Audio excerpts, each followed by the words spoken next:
Good morning, everyone. Welcome to ADST's virtual diplomatic lunch. Thank you all for joining. We'll get started momentarily. My name is Mark Rincon. I'm with the Association for Diplomatic Studies and Training, and just a couple of housekeeping notes before we start. I would ask, please, that if you can, please mute your microphones and disable the camera. It allows us to maximize the bandwidth and maximize the presentation as well. So we thank you very much for that indulgence. Today we're extremely pleased to have with us Ambassador Prudence Bushnell. She'll be talking about transformational leadership. Prudence Bushnell, she grew up in the Foreign Service. She was growing up in post-World War II Germany and France, and in the Cold War, Pakistan and Iran. In the Foreign Service, her leadership posts have included Deputy Assistant Secretary of State for African Affairs during the Rwanda genocide, Ambassador to Kenya and Guatemala, and she's been Dean of the Foreign Service Institute's Leadership and Management School, so she has a wealth of experience around leadership and management. She's continued to promote the practice of leadership, and in 2012, she founded the Levitt Leadership Institute at Hamilton College.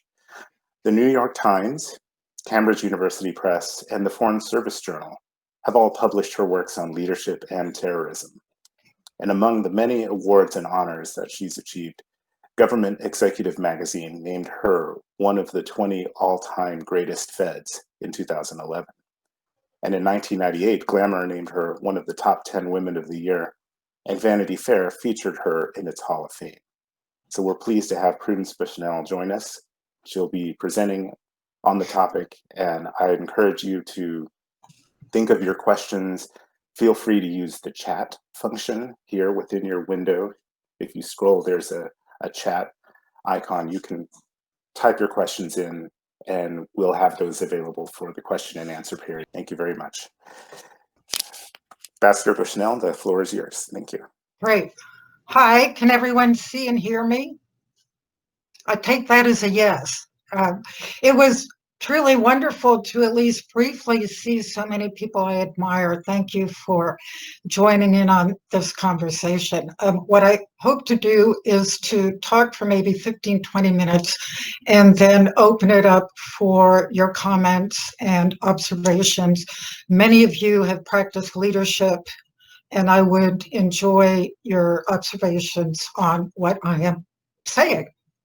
And what I am saying is, in essence, of the many styles of leadership that come and go with different cultures, societies, times, I think we in the United States are confronting the kinds of changes that would be very well served by transformational leadership. And I learned about transformational leadership after I had gone through the aftermath of the bombing in Nairobi of our embassy with our community. It was years later that I realized that what we were practicing was transformational leadership. I think it's appropriate today, and that's what I want to talk about. James McGregor Burns, who was a management leadership guru in the 70s and 80s, was the one who came up with the term transformational leadership, defining it as a process where leaders and followers raise one another to higher levels of morality and motivation. Okay, that denotes a synchronizing between leaders and followers. It has gained in interest, and if you go on Google, you will see that many of the transformational leadership websites break transformational leadership down into 4 I's. And I want to talk about those I's against real life experience, the theory against real life experience. Transformational leadership is often held up in contrast to another style of leadership with which all of you are very familiar because we were raised with it and we worked in it, and that's called transactional leadership, which is the use of extrinsic punishments and rewards to motivate people around goals that are negotiated or directed. In contrast, transformational is using intrinsic rewards because of the value of what you are doing and the change that is being created. It's particularly useful in times of change. All right, what happened to introduce me to transformational leadership? Well, at 10:37 on August the 7th, 1998, two guys in a pickup truck drove 2,000 pounds of TNT into a small parking lot surrounded on three sides by a building that was the U.S. Chancery, a 7-story office building and secretarial college, and a high-rise building in which I was meeting with the Minister of Commerce. The one perp threw a stun grenade, which brought people from all around to their windows. 10 seconds later, the other perp detonated the bomb.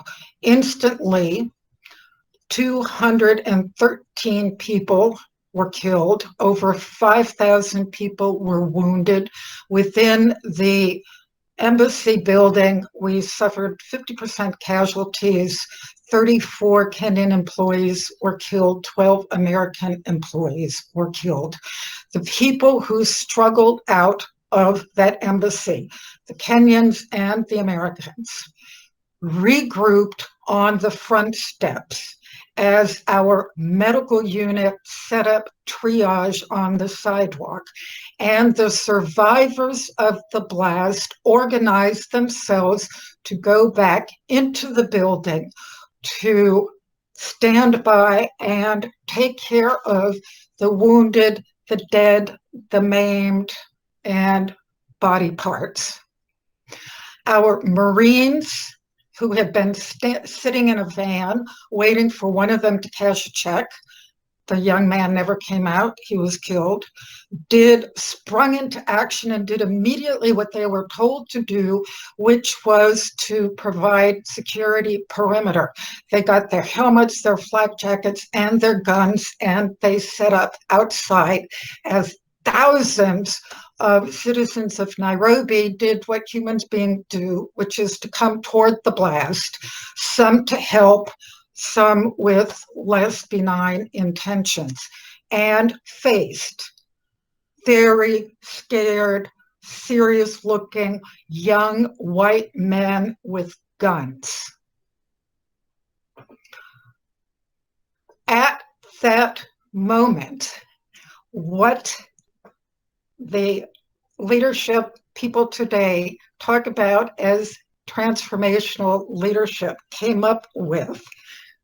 Number one, the first I is inspirational motivation, the promotion of consistent vision, mission, and a set of values to the members. Well, I will tell you, I didn't need to set up an inspirational moment. All right, people went in, people were inspired, not by me, not by an organizational directive, but by the fact that human beings are hardwired to help one another in crises. At AID, people set up the crisis force. I handed somebody a mission directory and said, go find everybody in this community. Kenyans and Americans formed search parties. They went into hospitals. They went into morgues. We had people who began to notify families, becoming grief counselors. We had people who stayed at ground zero until everybody could be accounted for. What motivated people was a sense of community that I had been intentionally fostering for 2 years, because when I went to Nairobi, I was told that Nairobi has terrible morale, always has, always will. And by the way, in terms of policy, don't write us, we won't write you. Nothing good can be done as long as Daniel Eric Moi is president. So I had intentionally formed groups of people, interagency, around delicious policy challenges, which we achieved, and fostering communities. So by the time we were blown up, people knew one another. That was critical. All right, promotion of consistent vision, mission, and a set of values. People first.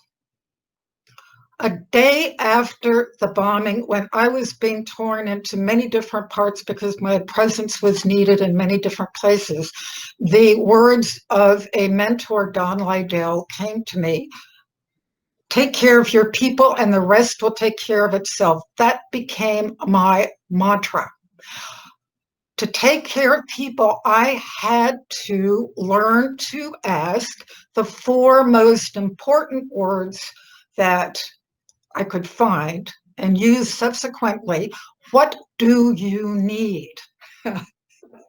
Asking the kind of question that gives you the information you need enabled me to represent the needs of my folks and represent their reality to other people. So it was asking questions, consistent vision that we decided on the moment. I mean, I didn't have to tell people our vision is to recreate our organization and help each other to heal and help all of these Kenyans who were murdered because they happened to be in our vicinity. I didn't have to tell them that. We understood it with our brains, our heart, and our gut, that that's what we needed to do. We came together as a country team, and when we reset our goals a few weeks after the bombing, we had put people first as our number 1 policy objective. And we put our policy objectives in the Nairobi Roar, which was the embassy newspaper, so that everybody could see that it was happening. Inspirational motivation often doesn't come from the leader, it comes from the group. Black Lives Matter. Look at the kinds of social action movements going on today, and they are group focused and coming up from the group. Climate change is another. Intellectual stimulation. According to the gurus, these leaders encourage their followers to be innovate and be creative. They encourage new ideas, and they never criticize publicly for making mistakes. Well, oh my gosh, intellectual stimulation. Are you kidding? Your organization, every friggin' piece of paper, including all the job descriptions and medical records, have just been blown up around you. Your computers, your everything, how to get things back together. Of course, we needed to innovate. I learned that my job was to create the kind of culture in which people could exercise leadership on their own under a sense of trust. And what I have decided trust means, certainly in our case, it was the ability to tell truth and make mistakes without fearing negative consequences. That was critical. And it enabled me not to second guess, but again, to get the resources and to represent people so they could do their thing. According to the gurus, the transactional leaders believe that you need to practice what you preach, that you act as role models, okay? At the end, and I can say as a woman that we have perhaps a greater range of modeling of behavior that we can use than men do, because certainly 22 years ago, men and the State Department was still very much in a stiff upper lip culture. You suck it up, buttercup. Don't let them see you sweat, and so forth.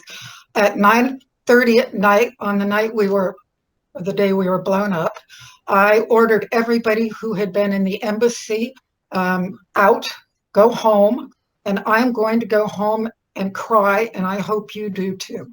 I said that intentionally because I couldn't afford burnout and I didn't want the stiff upper lip. Okay, here is another thing that can happen when you model behavior. Went into the country team meeting a couple of months after to announce that I was on a program of Reiki. I don't know how many of you know Reiki. It is a program of realigning your chi. So a lot of people think it's pretty woo-woo. Okay, so I say I'm on a program of Reiki. It is helping me a great deal. If somebody wants to know who is leading it, I'm happy to let you know.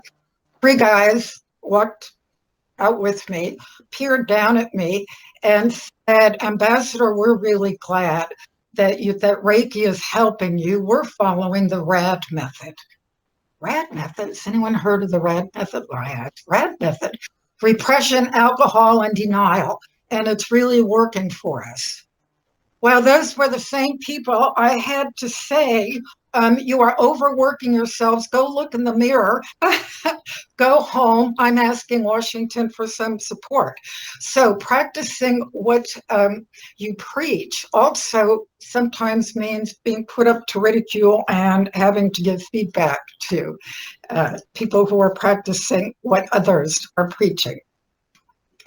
The last of the 4 I's that the gurus talk about with regard to transactional leadership, transformational leadership, is individualized consideration, that you treat people as individuals and not as a group. Well, I can tell you that each and every member of the Kenyan American community of that mission was traumatized and stressed in entirely different ways. And I might as well have wished brown eyes blue as to get other behaviors than what I got. Everybody was different. I ended up bringing in lots of counselors and people who could give information so that we could learn what behavior, what stress was normal and what stress, when people went beyond and what they could do. All of that to say that individualized consideration was literally a no-brainer. 2 things that I find this description of transformational behavior did not bring up that was critical to me. One was, I've alluded to before, how do you represent your group to outsiders? What I'm reading about transformational leadership is all within the group, right? It's the leader in the group. But the leader in the group are within a context of external environments that demand representation. And as the leader of a group, I found that it was very important to me to represent the group to very angry Kenyans, to Kenyan opposition who saw an opportunity to make mincemeat out of us, and to Washington community that moved on within days of the bombing because the White House sex scandal was much more titillating than what we had to offer. The other very, very important missing ingredient I find with transformational leadership is the responsibility of the leader to protect, especially if you are asking your people to innovate and to take risks and to do things that take responsibility and create change. You have got to protect them. And the issue of security protection, in my case, never went away. Within, I would say, 4 or 5 weeks of the bombing, I was told by a colleague in Washington that the fast Marines, that Tony Zinni, who was head of CENTCOM at the time, had sent to Nairobi to provide the only perimeter security we would have in this apartment building that was now the AID building and our source of refuge, that these Marines were going to be removed because of budget issues between the DOD and Department of State. And I said to my colleagues, this is something women leaders, again, we have an array of behaviors that men often don't want to use. And this one specifically was, the day you take those Marines out, you will see my face on international CNN with tears coming down. I withstood that for months. Then came the time when I was about to leave. We had gotten a transitional building in which to put people who had been in the Chancery until a new embassy was built. And the phone call came to say, we are withdrawing the fast Marines from the aid building as soon as everybody who was in the Chancery before it was blown up moves to the transition Chancery. Aid people came to me and said, you got to be kidding. Because AID Washington has given us no resources, nothing. And you're telling us the fast Marines are leaving? I go back to Washington. I get, what part of no do you not understand? Literally, I think it was the day or 2 days before I left, Tony Zinni calls me up and says, Pru, I'm keeping the fast Marines there on my budget till the end of the fiscal year. You tell those AID people they need to find a place to move to and get out of there. That is leadership. That's transformational leadership. Tony Zinni not only did not get an award, but I heard, Tony, that you got into some hot water for having done that.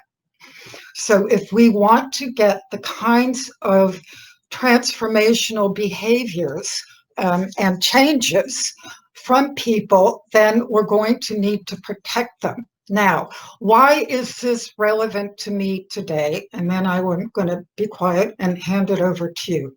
It is relevant today particularly in the arena of foreign affairs, because transformation is going to come sooner or later. If Joe Biden wins the election, there are going to be huge changes in our foreign affairs arena, including the possibility of a new Foreign Service Act. Who is going to implement those changes? If we are going to create a social justice movement that exorcises racism from our culture, who's going to do it and how? We have lived under a model of transactional leadership since President Trump came into office, highly transactional. How is that going to create the kinds of social changes that our children and people in the streets have been asking for? So with that, I want to ask for any comments, observations, questions, and what's your experience with transactional and transformational leadership? What do you think? Over to you. Thank you very much, Ambassador Bushnell, for your thoughts on that. And I really appreciate, on behalf of ADST, that you were able to draw on your experiences and show how this notion of leadership, transformational leadership in particular, is so relevant today, especially given the exceptional changes that our country is going through. I'll welcome anyone who has questions. Please feel free to use the chat box. If I might, I'd like to continue the discussion and start maybe by drawing on your experience as the former dean of the School of Leadership within the Foreign Service. There's this age-old debate about, is leadership innate or is it a learned? function. And I know that's that debate isn't necessarily one that we need to have now, but I'm curious if you could talk a little bit more about your thoughts regarding looking forward with the potential of Foreign Service reform and calls from a number of ADST members and other retirees have talked of the need to have a more professionalized system of training. What are your thoughts about how that might look like, given your experience? Well, I grew up under the concept that leaders were born, not made, preferably born male, tall, good looking with deep forces. Truly, that's. And the one role model of leadership I had as a female was Joan of Arc, and look what happened to her when she put on a pair of pants and led. I mean, was that not mean? So it was only when I came back to the United States and I got into management training that I learned, oh my gosh, these things are learned.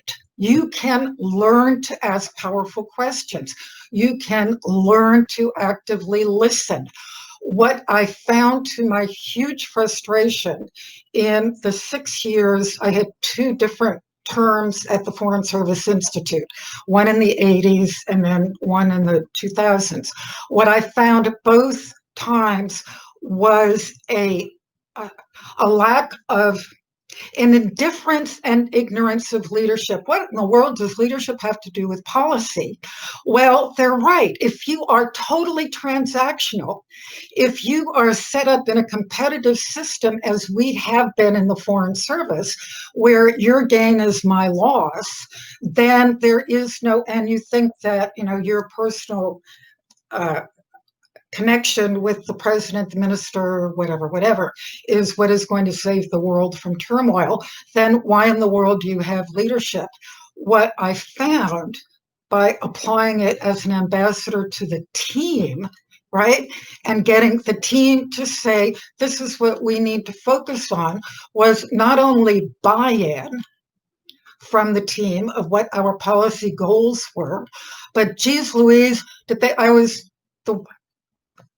they enjoy telling me what to do? Ambassador, I just wrote a speech for you. Here's what you need to do. And sure, go tell me, because y'all are the ones who came up with this.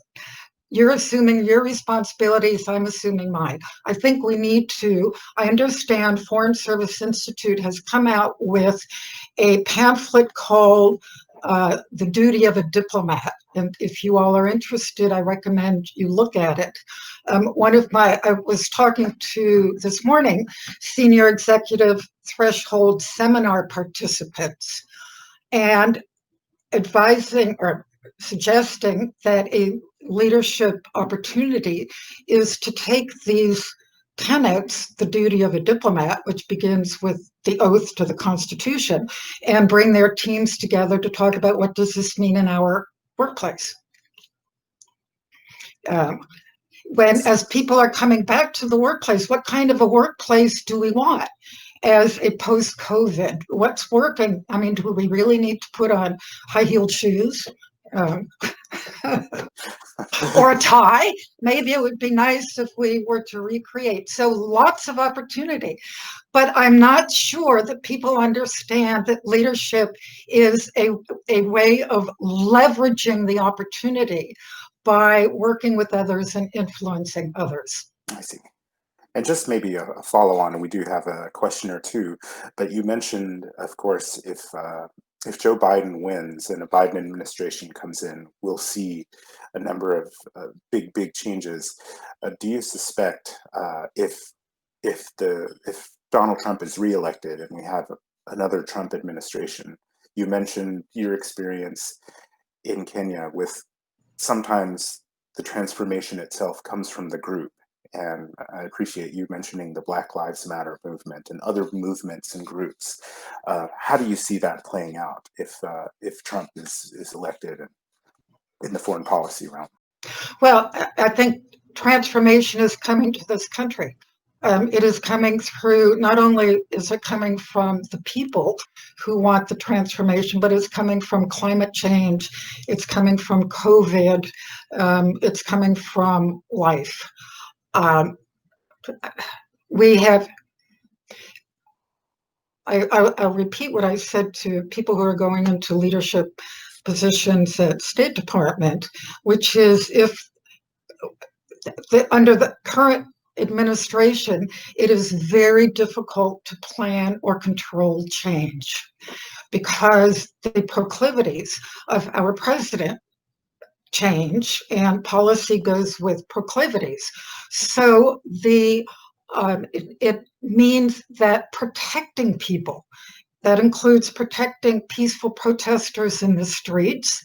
It means protecting scientists who want to speak truth and have survived their jobs during a period of, as transformation waits to blossom in a positive way. Does that make sense to people? Thank you. Thank you. That's very helpful. We do have a comment from Professor Jean Zimmerman, who recalls that you and the top spouse, Richard, came and guest lectured at Davidson College before the pandemic hit. She writes that the students read your book and loved engaging with you. And Jane has rewritten the section of a course this fall to change the SMART acronym to your definition of strategic, moral, actionable, resilient, and transformational. So that's a helpful comment and feedback. And we have a question from Jimmy Colker, who notes that it's always good to hear your thoughts and your lessons from the Nairobi bombing. They've been in the news again recently with the Sudanese willingness to pay compensation to victims and families. Do you have a view on the proposal and the controversy over differential payments to Americans and Kenyans, even those now American citizens? And is this proposal the closure we need after so many years? Oh my God. Hey, Jimmy, how are you? Thank you for that question. It opened wounds and anger that I had thought I had put in the past. The fact of the matter is that there are only certain people who have gotten lawyers to sue on their behalf are getting compensated. And talk about Black Lives Matter. I mean, what a travesty it is to give Americans $3 million in compensation and Kenyans 400,000. That is abominable. I was deposed by one party, a group of people that had a class action lawsuit, and their lawyer came to depose me because they were suing on behalf of a 1789 provision that if you are part of an ambassador's entourage, you can sue a foreign country. So in my living room, the guy comes to say, you're the ambassador right there, your entourage, right? Oh, great. Thank you very much. They can now sue to get millions of dollars. Goodbye. Have a nice life.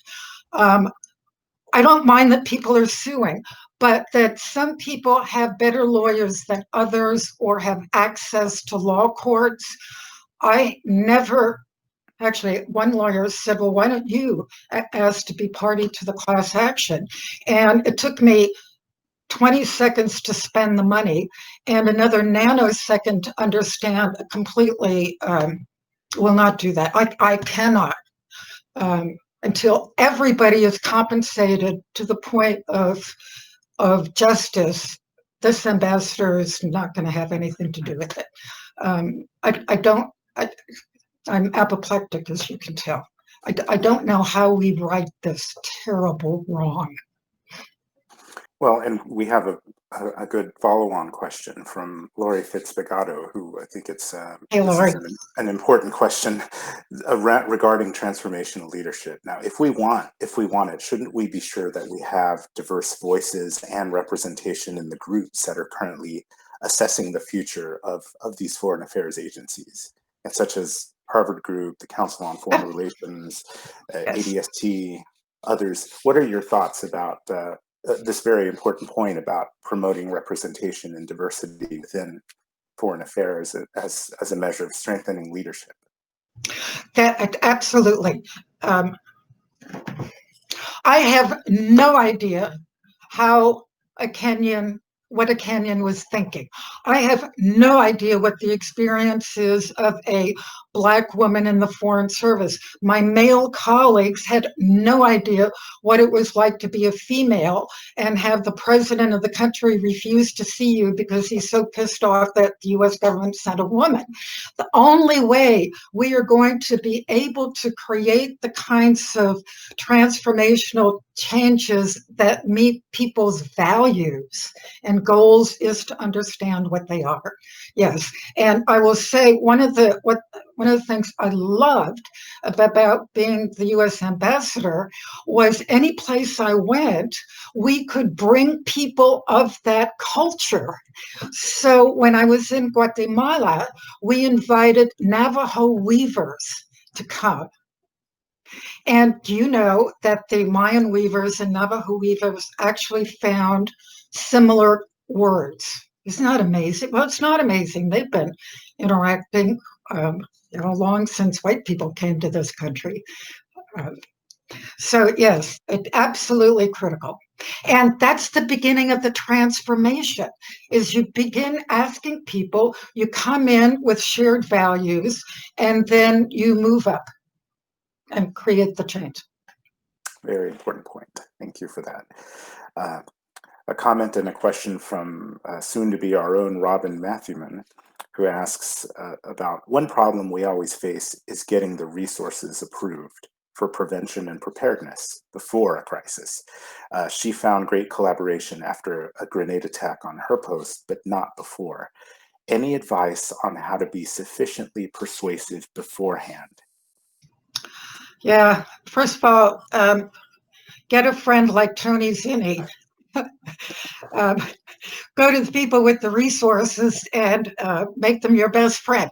Tony, when the State Department, when I asked for a vulnerability group to come and look at the vulnerabilities of the embassy, they said, so sorry, we have no money. And Tony offered his people, and it was the only time I got a response from diplomatic security within 24 hours, and that response was, tell Tony Zinni to mind his own business. Okay. Other than that, had I to do it over again, I should not have been satisfied making the case within my own chain of command and stovepipe. So when I was sending cables back to Washington about the vulnerability of the embassy, I was sending it to diplomatic security and the Africa Bureau. What I would have done different, and eventually I wrote to Secretary of State a letter, and 3 months later we were blown up.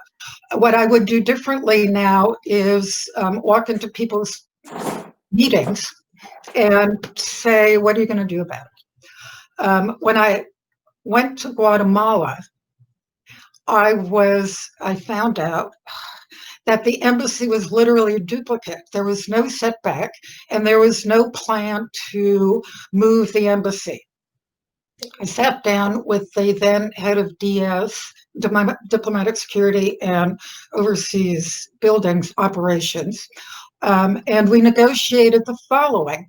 They said, if you promise not to send any of your cables, within 90 days, we will begin alternative plans. Here's what they did. We purchased the buildings on 2 sides of the embassy. Then they went out to the mayor of Guatemala City and said, we will pave whatever part of Guatemala City you want, I don't know, $1 million worth, whatever, if you will give us ownership of the streets. Voila. We are still at that location. Innovative thinking. Why? Because they didn't want me to, after I had gotten press for sending cables before, to get press sending cables later, which is actually something else you could do if you really want to be sneaky, is you don't want me leaking this. So there are all kinds of strategies, but looking into somebody's eyes and saying, would you like to be at their memorial service? Because that you could end up there. we welcome any other questions. This is an interesting discussion. I'm wondering if you could talk a bit about sort of an element of courage that's sometimes required to speak up. And you mentioned the example of General Zinni and his leadership when you were together at Post. But could you talk a little bit about that, what it takes to be able to speak up despite, or to speak up in spite of, expected resistance, and especially for mid-level younger folks who are in the system? Well, none of us get through life without having to cope with the tension between doing things right and doing the right thing. In a transactional environment in which most of us have lived, doing things right, spelling, grammar, right? Getting an A on the test according to what your teacher deems as doing things right. In hierarchies, it is conforming to behaviors, performance, achievements, and so forth, doing things right. Doing the right thing is what requires, you can call it courage. I would call it resilience. It was not that hard for me to have courage, because all of us who've been ambassadors have that machine-signed letter from the President of the United States saying that we are personally responsible for the well-being of our citizens and country. Wouldn't it be wonderful if other Senate-confirmed employees got the same kind of letter? So it was easy to stand up because I had a community depending upon me. Once, and I will say I was not, my career did not bloom as a result of Nairobi. Madeleine Albright got me to Guatemala, and then I ended Dean of Leadership and Management School and never got any further. It took, my feelings were sort of hurt. It bothered me, but on the other hand, I know how to be resilient, and there is life after the Foreign Service and a great life. And I understood the trade-offs. I could have done things right. I could have shut up. I could have stopped nagging when I was told to, quote, imagine telling a leader to stop nagging about security.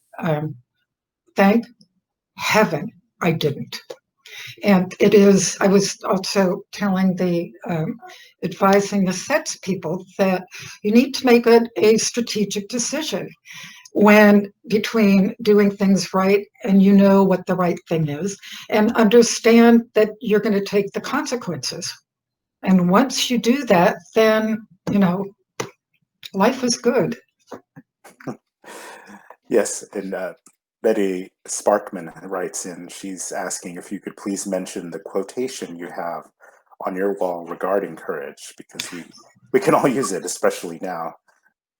Thank you, Betty.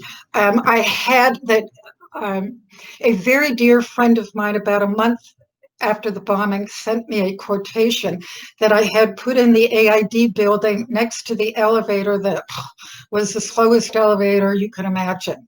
And here is, because I wanted to remind people, courage doesn't always roar.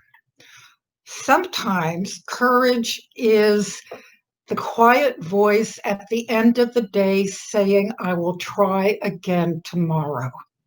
And I do not remember the name of the woman, but if you Google courage doesn't always roar, you will see it. And that is absolutely right. Thank you, Betty. Getting up and trying again tomorrow. Imagine how many people in this country are doing it under really difficult circumstances. Our teachers, our frontline workers, yikes. Well, again, I will reiterate, people are free to type in any questions now as the discussion continues. And I'm wondering if you could mention a bit about your book. After all, I know it was published previously, and ADST and DACOR have a separate event on that, but if you could just mention again the title and where people, for those who haven't been able to get it, where they might be able to find that. The name of the book is Terrorism, Betryal, and Resilience, My Story of the 1998 U.S. Embassy Bombings. It was a title that the publisher gave me. It's terribly long. It is available on Kindle or through Amazon. And I would like to take the last couple minutes to give a follow-on. In 2019, my book came out at the end of 2018. So I spent 2019 on my own dime, going around universities and bookstores, talking to Americans about the book. I found a great amount of interest in diplomacy, as well as a great amount of ignorance about what it is we really do. Also in 2019, I was participating in interviews about the 1994 genocide in Rwanda because it was the 25th anniversary. And literally my calendar was, geez, if it's Tuesday, it's terrorism. If it's Wednesday, it's genocide. I happened to arrive at a couple of ahas that I want to share with you, since this is a foreign policy group. Aha number one was that as long as we kept looking at problems, human security problems, which terrorism is, terrorists kill civilians, and certainly genocide is committed against civilians. As long as we look at human security problems through a national security traditional lens of how it impacts on government first, we will continue to have reasons not to intervene in genocides or in other human security events.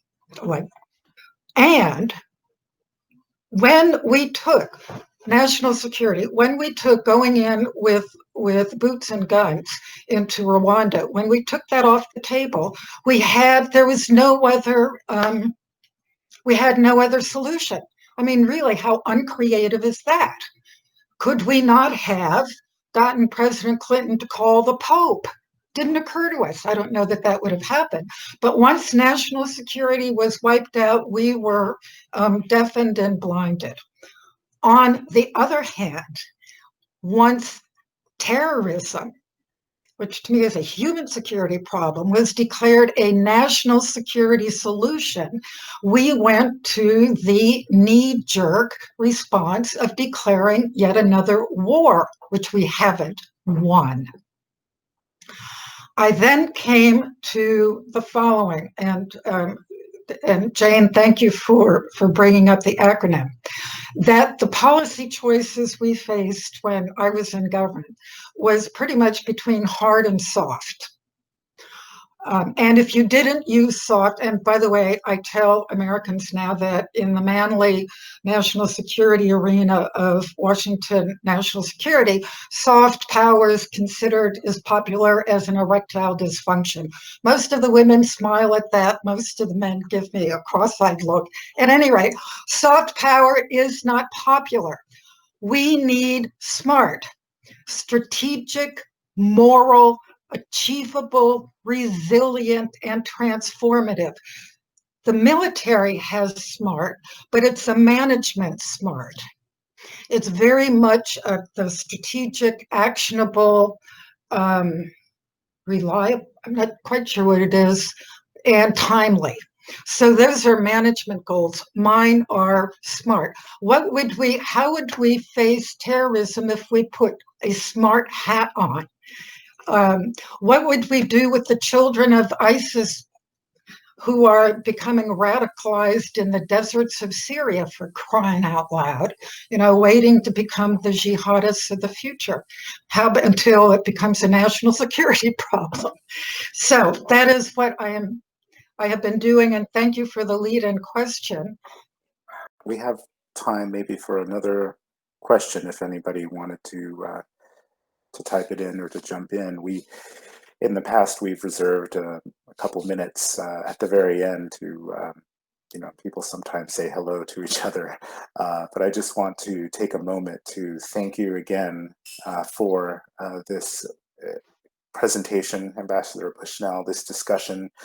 I think it shows that part of the mission of ADST is we capture, preserve, and we share these stories of U.S. diplomacy, but we're appreciative for the fact that you can take your experiences, what you've lived through, what you've learned, and share that with us as well. And I think that's something I've learned over my time at ADST, is that we look to the past and inform ourselves for the future. So we're very appreciative of you joining us today.